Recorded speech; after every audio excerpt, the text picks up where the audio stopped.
welcome back to another week of Behind the Lens. I'm Debbie Elias, film critic, creator, and host of Behind the Lens, where we go behind the lens and below the line with the movers, the shakers, the film and TV makers, the producers, directors, writers, actors, cinematographers, production designers, costume designers, film editors, sound mixers, composers, you name it, we talk to them. And hopefully we're going to be doing a lot of talking today with some guests that are coming to us live from Toronto Film Festival. And I'm looking, and we should have one of them calling in now, and so far we do not. So we may be taking a break quickly for me to try and ascertain where this guest is. But scheduled on the show today is John Barker, the co-writer and director of The Umbrella Men: Escape from Robben Island. Now, those of you that follow the show that have been listening for years, last year you know that for Toronto Film Festival, we covered The Umbrella Men. The first film. John Barker was supposed to join us last year. For whatever reason, he could not, but the producer of the film, one of the producers, Dan Jawitz, joined us, and we had a fabulous conversation about this fun film. And Dan teased then, we got a sequel coming. Well, here we are a year later, and we've got a sequel, The Umbrella Men: Escape from Robben Island, with the original cast, the characters, shot on location in Cape Malay, South Africa. This film is as much fun as the original film, but I love the twist that they did with this film and the women. Thank God for the women, because this is now them taking charge and getting the guys out of prison on Robben Island.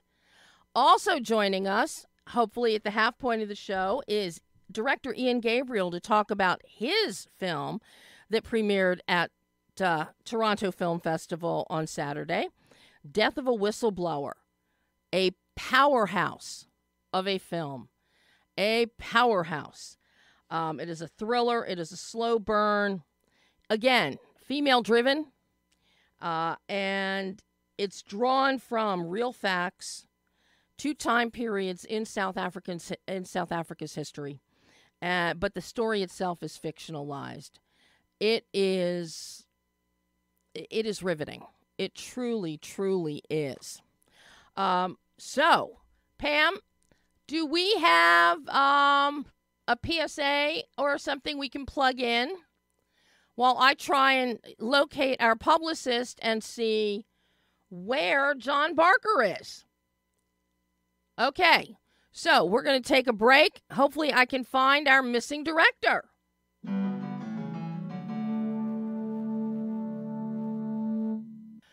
Okay, well, we have a publicist not answering their phone, and I have sent a text, so we will see what happens. But in the interim, while we're trying to find John Barker, we're going to switch gears here.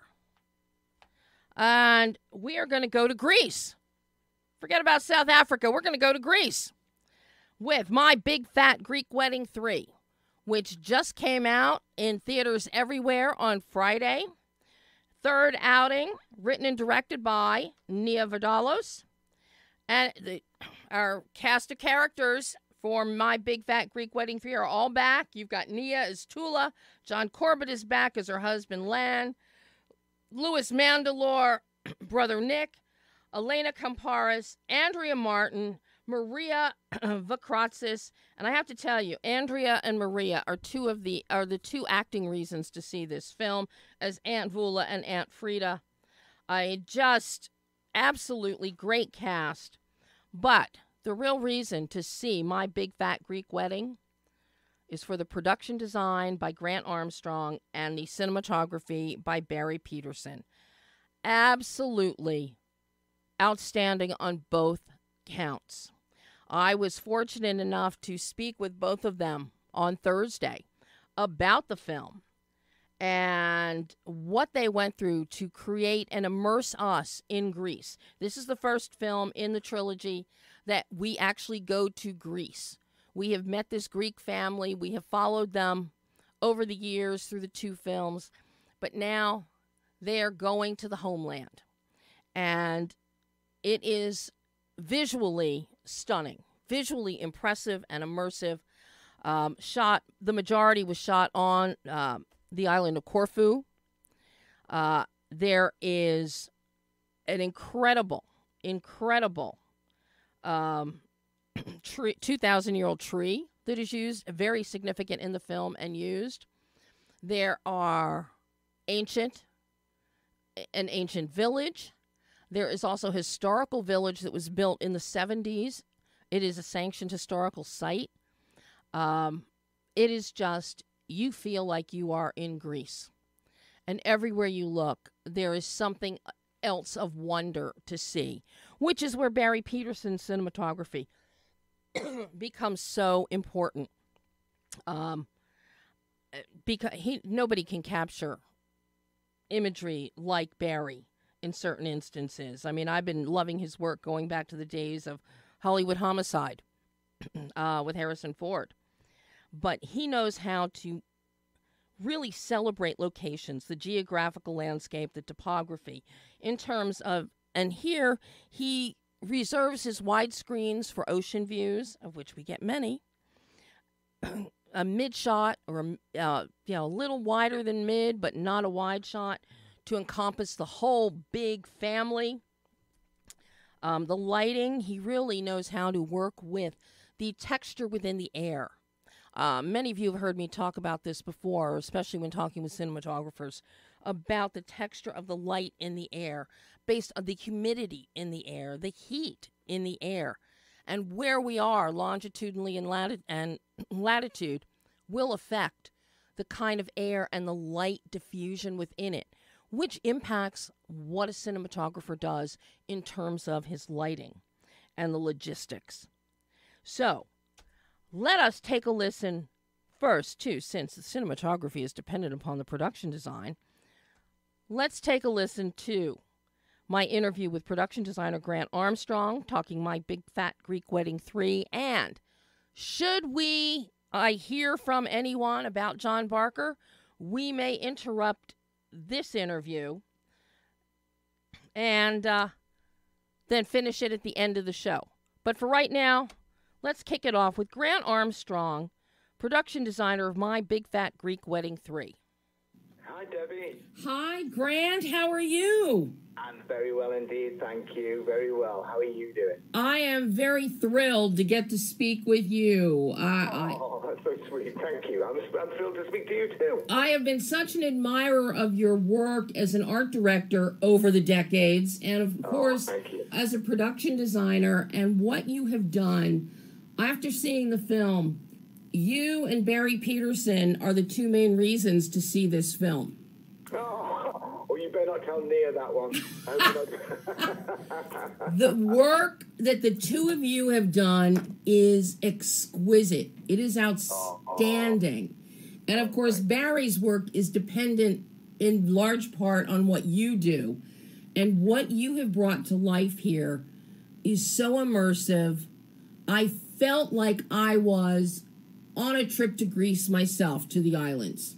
Well, you know what? That was always the plan. And if that's how you feel, I feel my job has been successful. So thank you for saying that. I really appreciate it. But as I'm watching this and knowing something about the topography and the landscape of the islands as it is, that's a challenge in and of itself, especially when you're making a film.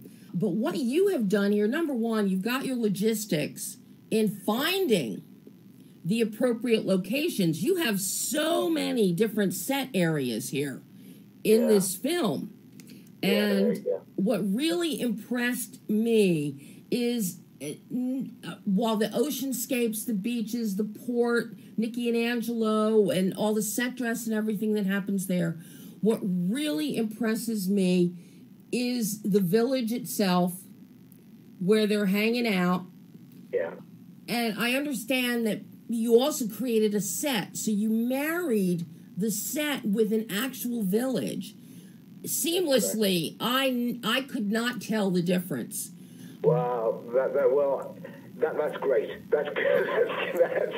That's good to hear. I mean, yes, you're completely correct. It was the actual main village. We looked at so many different villages in everywhere. The script actually said it was a neoclassical village up in the mountains. So we had I had something to kind of point towards. And so we looked at so many different villages. We had a location manager go to different parts of not just the islands, but northern Greece, western Greece, you name it. We looked at all kinds. But the one that kind of kept coming up or kept cropping up with all these little villages which had this style were pretty much in Corfu. So I kind of went over to Corfu to scout for 5 days and went to every single village throughout the island. And it kind of worked out in the fact that we filmed in the very top of the main village is this little village called Valley of Patadas, which is a tiny little village on the top, which you can see, which is a tiny little village on the top of this mountain. But the access there was just, there was just no way you were going to get a full crew or be able to shoot a whole film there. It was just, the access was just never going to work. So we did some of the exterior stuff there, the big wide shots there, and then there's also a smaller, there's a place called Buas Village, which was built in 1977 by this Buas family as a replica of an old Greek village, and it's still open today for kind of tourism. So I found this place, and it was like a perfect match. It just kind of really worked as Patadas, and just in the practical level, it lent itself to to filming, to having a crew, to having a unit there. For all the whole circus was able to be in this area. So what it didn't have a town square, it didn't have a house. So literally we had to, we built pretty much, we blocked the street off and made it into like a town square where we put the fountain and we put a row of shops. And then we put a couple more houses to block all the views. So I wanted to try and make it that you could shoot 360 and go anywhere. So I wanted to give Nia that ability, just to literally, you could do a steady cam all the way through this village, and you don't have to put any visual effects in. So there were no visual effects in there at all. So and then the house itself, the actual interior of the house, we built onto the side of the entrance of the building. So again, it was, you could look through the windows and you could see mountains. So it felt real. That was the whole idea. We just wanted to have something which felt very incredibly real. Nothing was done on a stage, so it was all done out in reality, really. So you could do this full meander right through the whole village and shoot anywhere. So and then mixed with the Valley Patadas and another pathway, another little town called Sakraki we went to, which has the windy roads. So it was a mix of 3 different locations to get that village feel. This begs the question, because of the fact you do have this is all practical locations, yes, you've built up part of it, but much of this is standing there. You do an incredible job of embracing the antiquity of the area in terms of the building, the finishes of the building, the colors, and that you carry through. I have to say, the interior of the house is just absolutely stunning, and with that greenish color that you chose inside, it's almost like a marine sea blue green. So you bring the ocean inside to a degree, and you have the very old furnishings that have been there that look like they were there pre-World War I for most of them. But, even with the plaster finishes, you have the interior so that it is corresponding with the aging of the exterior that has been subjected to the elements. That is so key to the immersion in this film. And I'm really glad you say that, because it was key. It was key to that house had to have its own have its, it had to tell stories. It had to tell a story in itself of its past, of its, the fact that it used to be a family living there, and everyone's moved away. That was the whole idea behind this village. We wanted the village to be a character in the film, so it just to kind of give that rural sense of rural life, which is not quite the same anymore, because people have had to move out and to find work. So that was Nia's idea from the very beginning. This is obviously, it came from a lot of her family when she used to visit her father's village.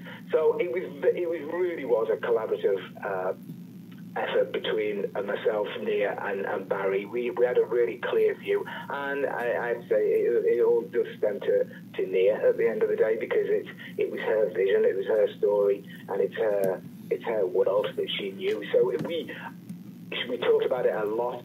We kind of got on amazingly. So we talked about over dinner, over amazing Greek food, and so it really did help, because it really fleshed out the story that she wanted to tell, and also the world we wanted to create.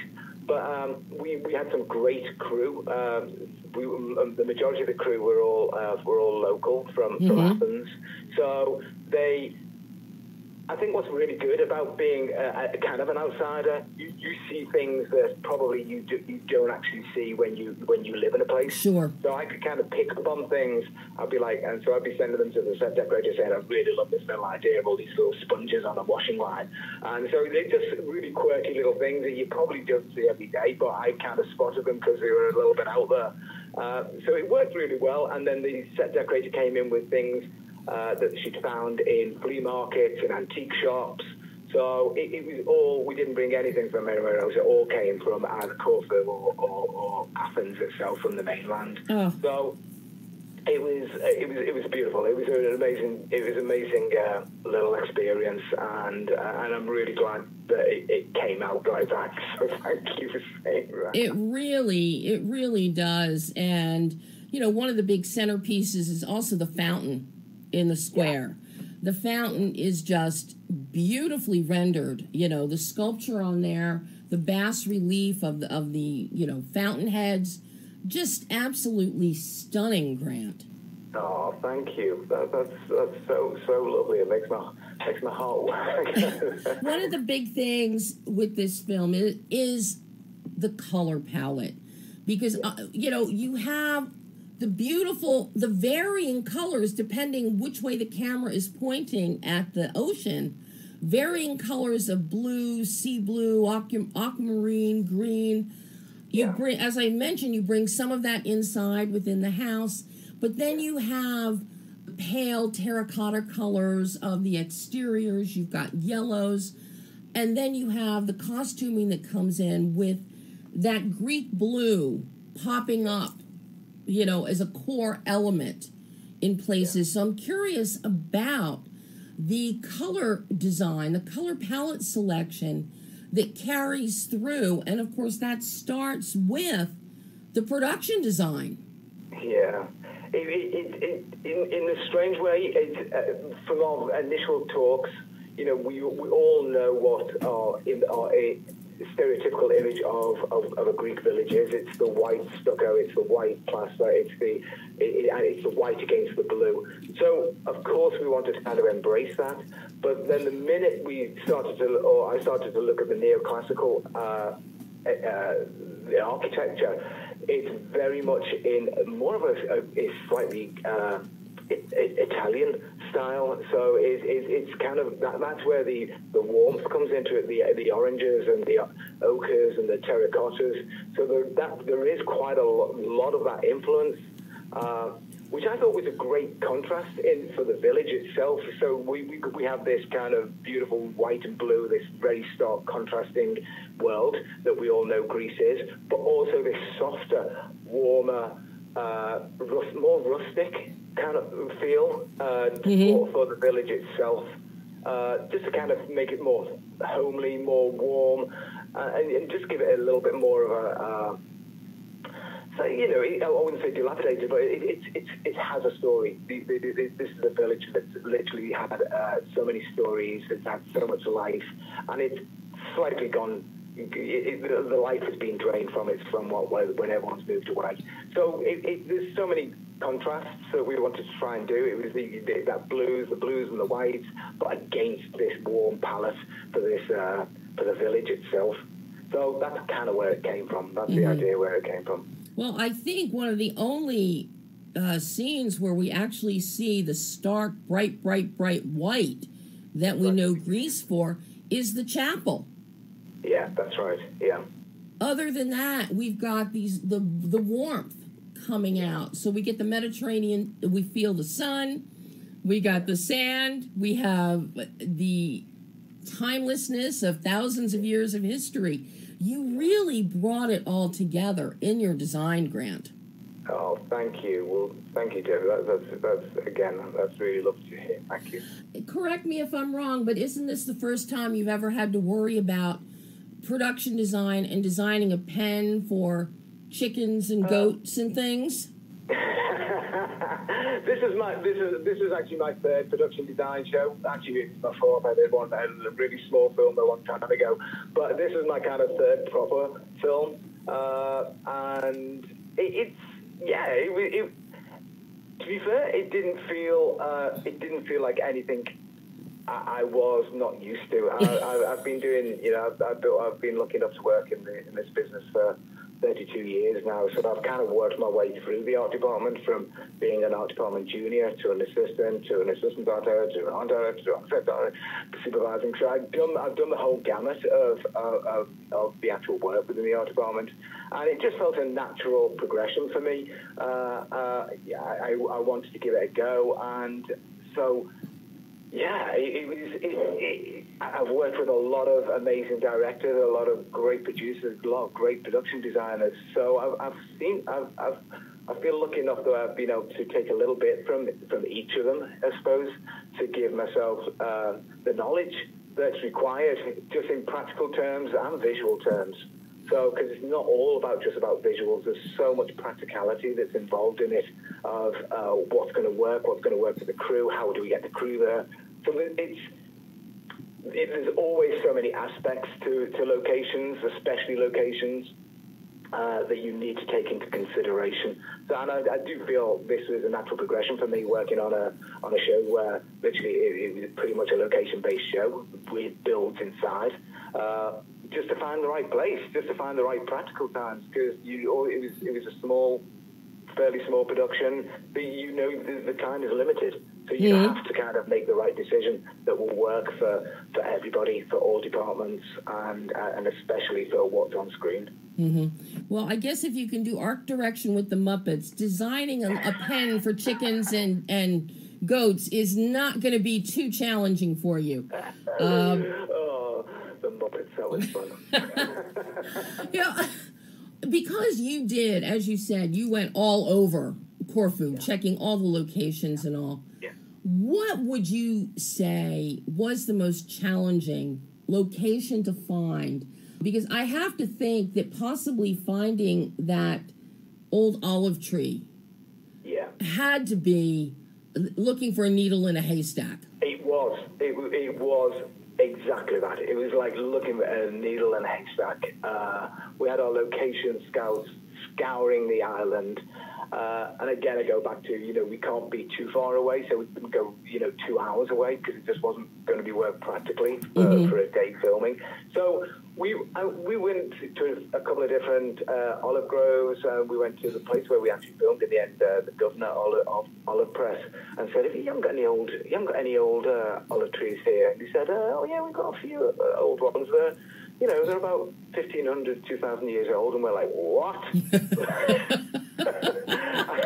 It was like, "Can we go there right now?" And so we literally got in the minibus in the vans, and off we went 5 minutes down the road, and we saw these pretty much. There's a group of about 4 or 5 of them, 4 or 5 old olive trees, and everybody's jaw just dropped. It was one of those moments of, oh my goodness, It was magical. It was pretty magical, and it was like, okay, tick that one off.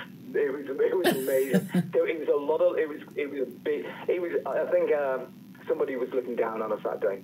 I think most definitely. Obviously, the gods up at Mount Olympus were smiling down on you. They were smiling down, most certainly. They were certainly smiling down. A question for you, Grant. You find a location like that for a 2,000-year-old olive tree. Is there anything that you then have to do from a production design standpoint with that location? Do you have to have things cleared out, brush cleared away, anything like that? Or is it just, this is it? We're going to plop people down and shoot. It was fairly minimal, to be fair, but there was clearing. And we actually took some of there were a couple of dead branches on the tree. So we did actually trim certain things, and there was another tree that had fallen down. So we had to clear quite a lot of an area. And there's a little scene where they come and sit on the wall where we actually constructed that wall. So yes, there were certain things. You can very rarely do you actually just walk into a location and it's absolutely perfect. So there was clearing, there was brush to clear out, there was trees, logs to clear out. But pretty much, I think our location team sorted a great deal of that out for that actual location, and the actual the olive people who own the land. They actually did quite a bit of the work there.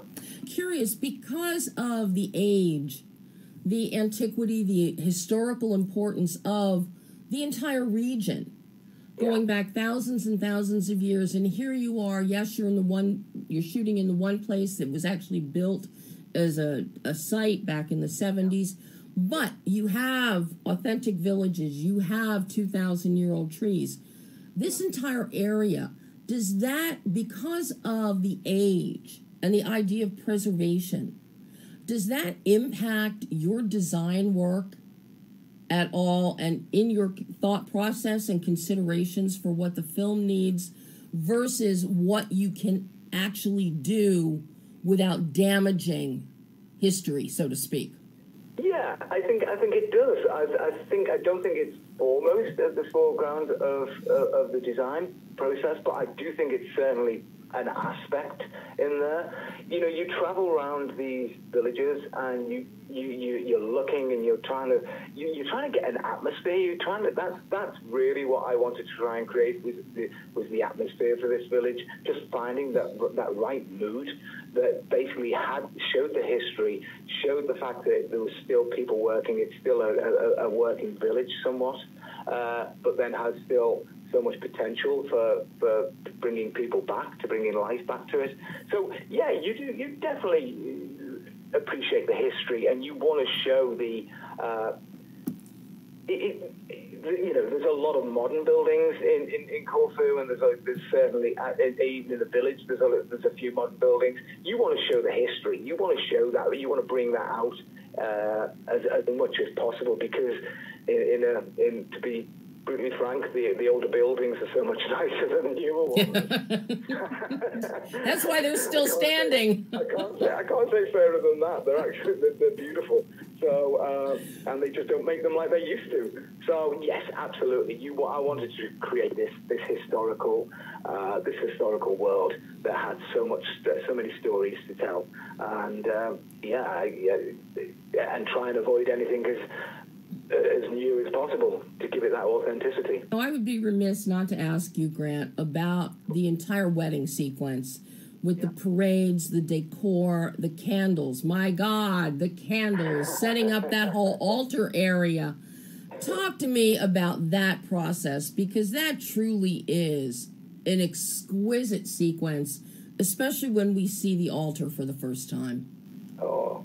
Well, we actually built that altar. We actually built we couldn't find any ruins. It was scripted. Nia really wanted to do she didn't want to concentrate on the wedding at all. Really, it was really there had to be a wedding. Obviously, it's called my big fat Greek wedding, but so she wanted to do it within a environment with all the ruins. And so we looked at different ruins in Corfu, and we went to different churches, and again, because it's a small sequence, we ended up building building all the ruins very near to our village, so it could be done at the end of the day.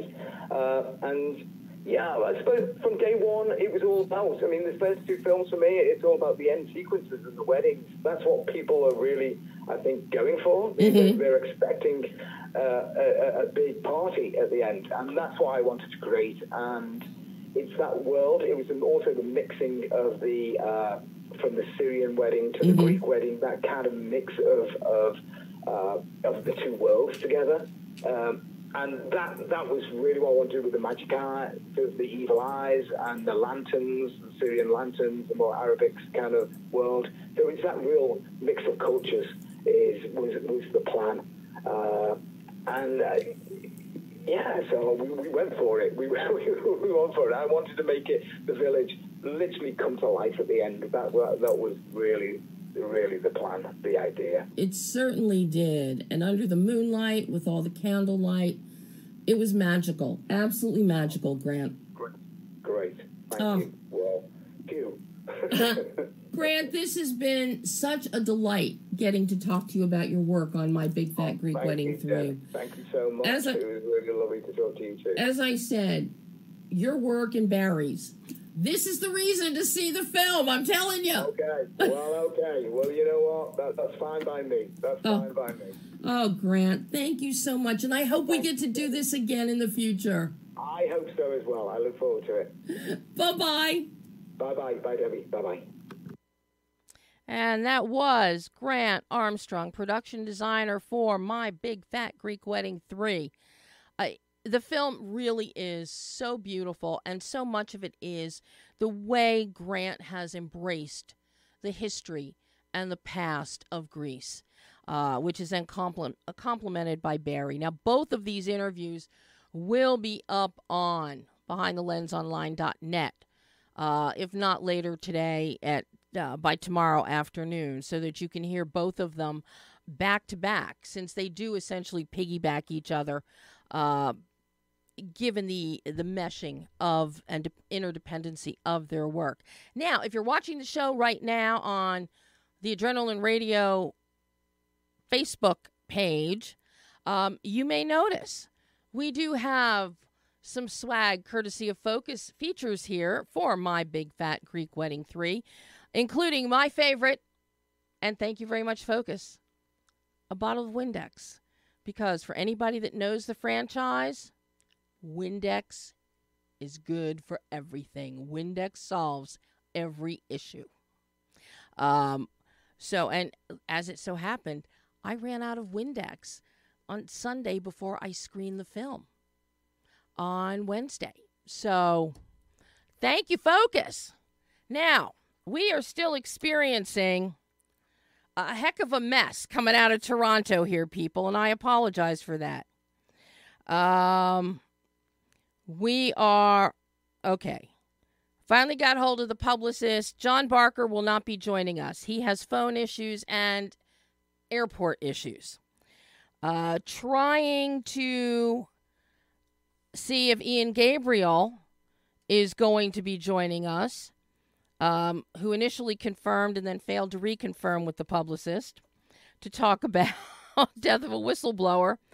And Anthony Osiemi is on standby, trying to connect, get him to connect with us. He is the main antagonist in Director of a Whistleblower. And it seems, okay. Wait.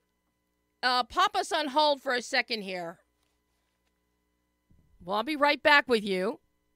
You have an interlude right now with Pam.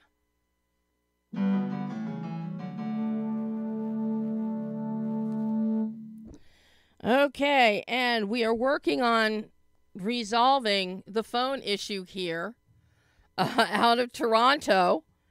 Heaven only knows, because we have had people call in from Toronto before. We've had people calling in live from Ireland, the UK.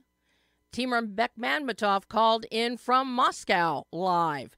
So I don't know what the phone issues are with people at TIFF right now. But we're going to have to move on just in case. And now we're going to move to Ireland. That's all there is to it. We're going to move to Sorry this did not turn out to be the South African filmmaker celebration today, people. Especially with these two films. But looks like we are going to move to Ireland right now. Going back in time to the 1970s, 1975 specifically, and my interview with co-writers, co-directors Charles and Thomas Gard. The film is Deadshot. It is the story of a retired Irish paramilitary gentleman who witnesses the fatal shooting of his pregnant wife by an SAS officer. He is now on the run, but he is determined to take revenge for, what was done to his wife. And it's a very much a cat and mouse story structure. As he is seeking revenge, he aligns himself with one faction, because you have to remember that 1975 in Ireland, this is a time of the Troubles. And it was a very tumultuous period, a very treacherous and dangerous period. And what's interesting is that Charles and Thomas Gard they stay away from dealing with the Troubles itself. But they focus on how the tenor and situation of the country, how it affected individuals, and the repetitive cycle of violence that was promulgating and propagating things. An amazing cast. Amal Amin plays the sergeant who shot the pregnant woman. Then we have Colin Morgan, who plays the former paramilitary whose wife was murdered. Felicity Jones pops in. Mark Strong. He heads a police anti-terror squad. And he recruits the sergeant for his team. Then we have Tom Von Lawler, who is on the opposite side of the fence, and he recruits Colin Morgan's character of Michael O'Hara. Very interesting dynamics happening here. So, without any further ado, we're going to go to Ireland now. And you can hear my exclusive interview with Charles and Thomas Gard talking about the revenge thriller, Deadshot. Hi, Debbie. Very exciting to speak with the two of you about Deadshot. I did not know what to expect with this film. Most films that you see that are set during the period of the Troubles go very heavy on a military type aspect of the bombings themselves that were happening all throughout the land. What you do here is you rely on your production design, your costume design, and your location to set us in that time period without focusing on the war, so to speak. And you focus on the individuals, how the circumstances affect specific individuals within the cycle of violence that was occurring for so long. And I love that approach. That's great to hear. That's really wonderful to hear. I mean, that's definitely. We grew up with on our mother's side of the family. We have quite a lot of Irish family, and we were always intrigued by films about. We loved films about the Troubles, and the kind of stories that you're referring to. They're fantastic films, and they're always involving really interesting characters. But when we started working on this, we kind of felt that the politics of the Troubles and the specificity of the Troubles doesn't feel as relevant to today as perhaps the kind of the individual aspect of or impact that the violence and the people that were involved and caught up in this, those stories feel incredibly relevant today. So we purposely sort of resisted getting too embroiled in the specificity of who creates the sides, or rather, like, whose side is right, in favor of perhaps what's really kind of eating away, what's creating this problem, and what's sort of what's causing these men to do these things, and that seemed to us far more relevant to today. That looking at the story almost from a kind of point of view of toxic masculinity. Mm-hmm. And we really see that play out. And this is where your casting is so important, bringing in Mark Strong as Holland. Because Mark is so imposing anyway, in whatever role you put him in, that it's very easy to see how he could coerce Tempest. And this really comes out about how the cycle of violence is perpetuated, because you have people like Holland, you have people like Tom Von Lawler's Keenan, and they look for those opportunities and those people that really don't want to be part of the violent cycle, or they just want to start again, or they're lost, and they prey upon them. And we see that here, so that we really can hone in on the individuals, and I love that. We're very glad to hear that, because we thought it was very exciting to, dramatically speaking, we were really interested in characters like Keenan and Holland exploiting emotions, exploiting Michael's grief, and exploiting Tempest's guilt. And channeling those emotions, kind of taking advantage of them, and then actually using them for their own ends, for their own darker ends. And that felt a kind of very interesting path for us, dramatically speaking. Yeah, I think it was a brilliant way to go, guys, really. But then again, all of this, what makes the story itself work so well is the fact, the authenticity that you achieved in picking that mid-1970s, 1975 time period, and you steep us in it. We know at all times where we are in the historical timeline without having to tell us. And it's kudos to your production designer, to Tom Sayer, and to your costumer, Ellie Wilson. What I particularly enjoy and appreciate with their work, especially Ellie's, is 1975 was such a pivotal time in fashion. She could have gone off the rails so that the fashion, the clothing could have screamed out, okay, we're in 1975, we're in the UK. And she didn't do that. She brought in a very timeless look, which also coincides with what Tom does. And when you bring in your picture cars and all of this, because UK very much still had the vestiges, the visual vestiges from World War II, and while moving forward.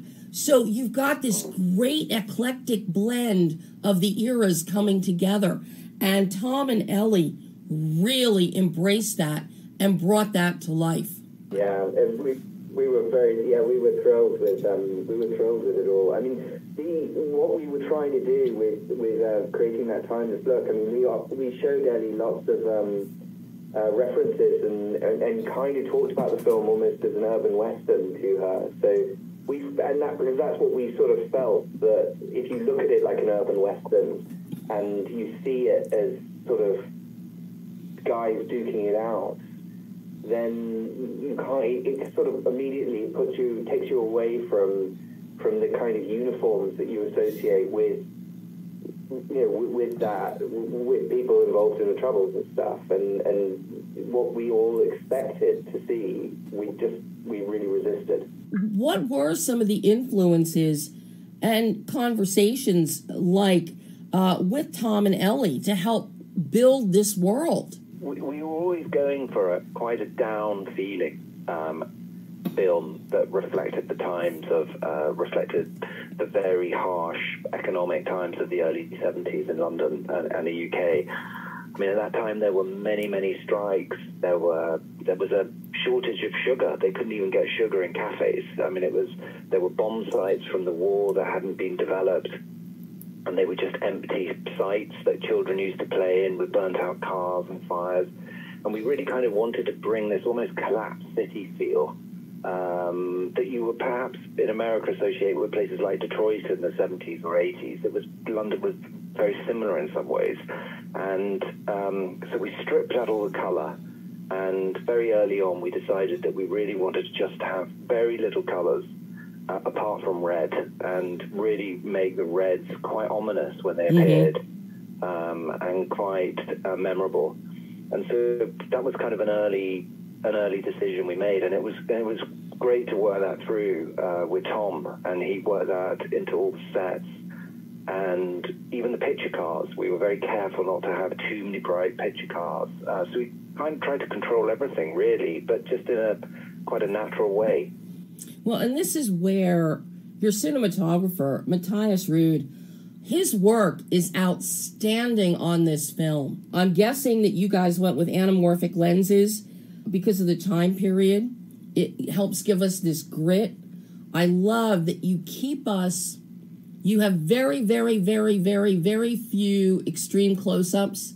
You keep us in mid to wide shots so that we always are immersed in the world, but it's not being shoved in anybody's faces. It lets us focus on the individuals, which quite often are framed in the center of the screen.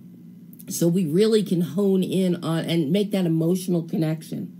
But from the grit to the grain, to the framing and the blocking, it all works beautifully. And I'm detecting a lot of either handheld or shoulder rigging here.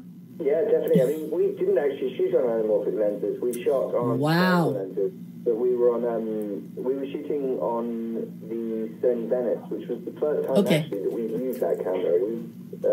We've historically, traditionally we've favoured the Alexa. But Matthias really kind of he really championed the Sony Venice, and the thing that sealed the deal for us with that was the Rialto mode, because we were able to kind of to really shrink the camera down to kind of almost like just the size of a lens, really, with a little small packet on the back of it. I mean, it was obviously fed via an umbilical cord to the main camera, but what that allowed us to do was shoot in really, really tiny cars where, you know, those 70s cars are small. And the locations, the real locations, like the locations that, the scene after the confrontation with Keenan, the scene where Catherine and Michael are sort of trapped in a kind of corridor. It's like a corridor kitchen / bathroom. That you almost, we found it and we couldn't really believe that it existed because it was so 70s. It was sort of, it had a loo at the end, and then it had a sort of a kitchenette sort of thing, and it was basically in between two walls that effectively were a corridor. And we absolutely fell in love with the location because it kind of reminded us of, you know, it felt like the characters themselves were kind of in a vice, and the walls were just closing in on them. And being able to shoot in a location like that with the Sony Venice and in Rialto mode was absolutely amazing. And yeah, we went with handheld partly because we love the energy that handheld brings. We wanted to tell the story in a very energized and kind of front-footed, bring the audience really to the front of their seats, so they're always kind of slightly gripped by or dreading kind of what's happening, what's around the corner, and creating that sense of spontaneity that you really associate with 70s movies. Part of that spontaneity also comes in with your action. You've got some great action set pieces happening here, guys. We actually shot this film. I mean, we had to hold on to those because we like when we went into production, we had 5 weeks and 3 days, and because of some COVID delays, it ended up kind of growing a little bit, but to a certain extent, that time that it grew in was already, the shooting schedule was baked in to the 5 weeks and 3 days, so it was brutal how we were kind of jumping things around. Just an amazing job, and to pull off a lot of those action sequences, I know how time-consuming they can be, and especially when you're dealing with small confined spaces, as happens in quite a few of the scenes that you have. So I am just beyond impressed with what you have pulled off here. Thank you very much. So one last question for you guys. I've got to ask you, this is your second feature now. This is a great departure from The Uninvited. So what did you each learn about yourselves as filmmakers, as storytellers, that you can now take forward into future productions? A very good question.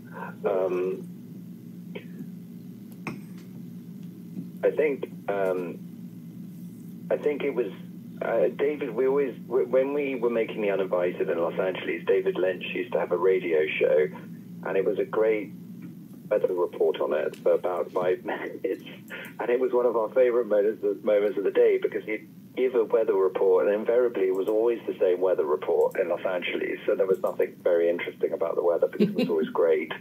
But then he'd always add some little David Lynchian aphorism or some little nugget of advice or pearl of wisdom, and one of them was water finds a way, and we really took that to heart on this film.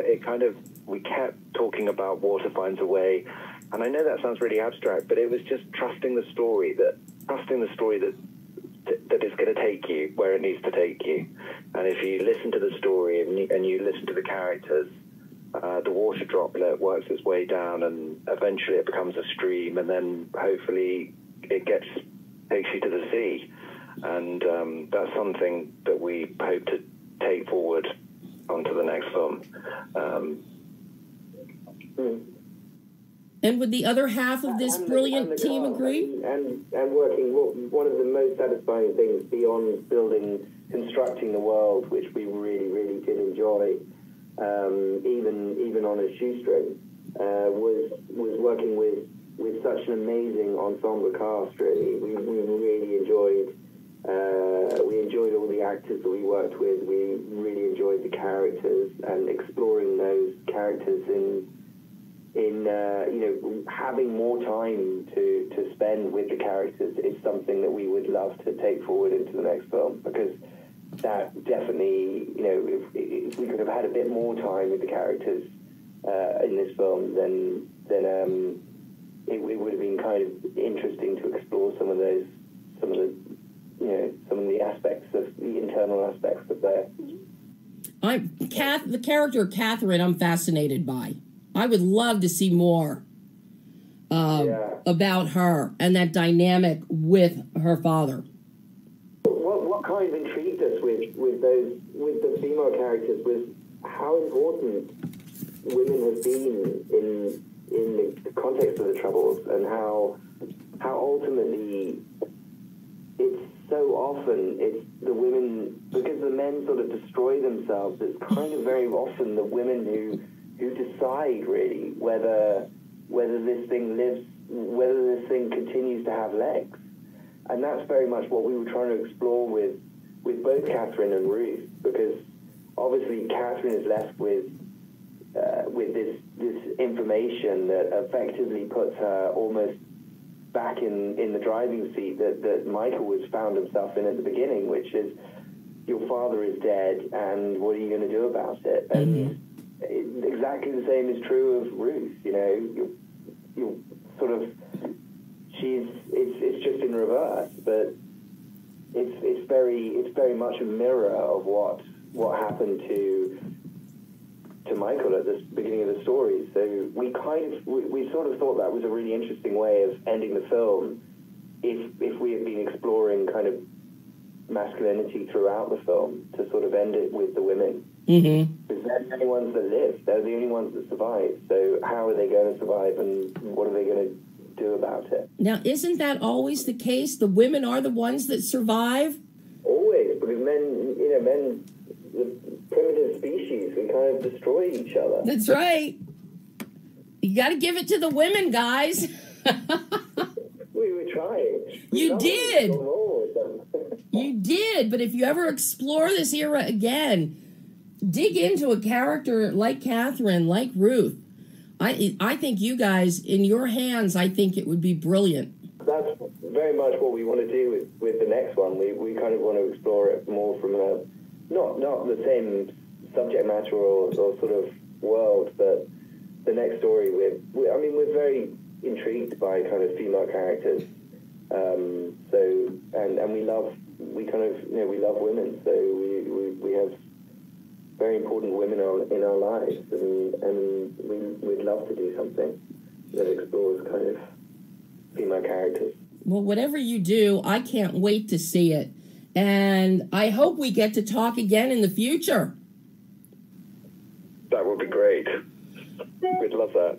Guys, thank you so much. And job very well done. Thanks very much, Debbie. Thanks, guys. Have a great weekend. Thanks a lot. Cheers. Thank you. Bye-bye. Thank you. Bye. And that was my exclusive interview with Charles and Thomas Gard, co-writers, co-directors of Deadshot. Also co-written with Ronan Bennett and based on his book, Road to Balcombe Street. One thing that Charles and Thomas and I did not get to talk about was the editing, which was done by their brother Ted Gard. And I have to say, the editing is so well paced to really build up the tension as we go back and forth between the character of Sergeant Tempest, the character of Michael, and the influences that are affecting each of them. Very, very well done in terms of an escalating tension and build-up. So, Deadshot, it's out now. It's on Prime Video. It's on a few other of the digital places. I think all of them at this point. But check it out. And don't forget, you can always get the book, Road to Balcombe Street, on which this is based. I always love to be able to read the book and see a film. Generally, I like to read the book first and see how the adaptation is done, but sometimes time doesn't permit that, such as in this case for me with Deadshot. But I highly recommend it. So that is all the time we had today. I am sorry for our entire show. This is what happens with live broadcasting, be it television or radio. You got to go with the flow. Unfortunately, our South African filmmakers, due to phone issues, and then I got another update that let's see, we have phone issues and then a delayed flight. So who knows what's going on up there in Canada. But nevertheless, we persevered. You got to hear some great interviews from Charles and Thomas about Deadshot, and of course, Grant Armstrong about My Big Fat Greek Wedding 3, which is in theaters right now.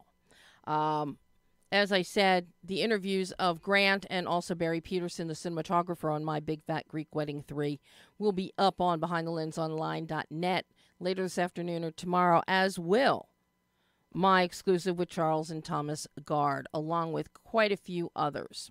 So, quickly before we go, I just want to give a shout-out to birthday boy Greg Srizavazdi.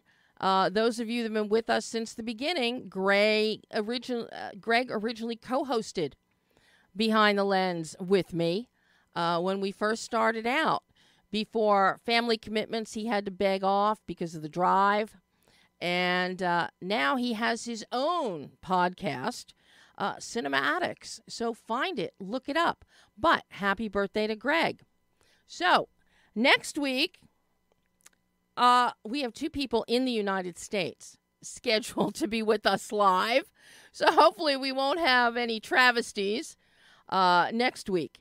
So until then, I'm Debbie Elias. This is Behind the Lens.